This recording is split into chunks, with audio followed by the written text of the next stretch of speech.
Ang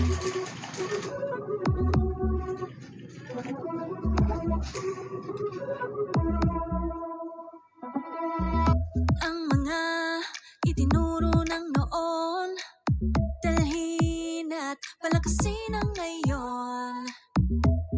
Ipakita mo ang bagong ikaw, sa tagumpay manatiling uhaw.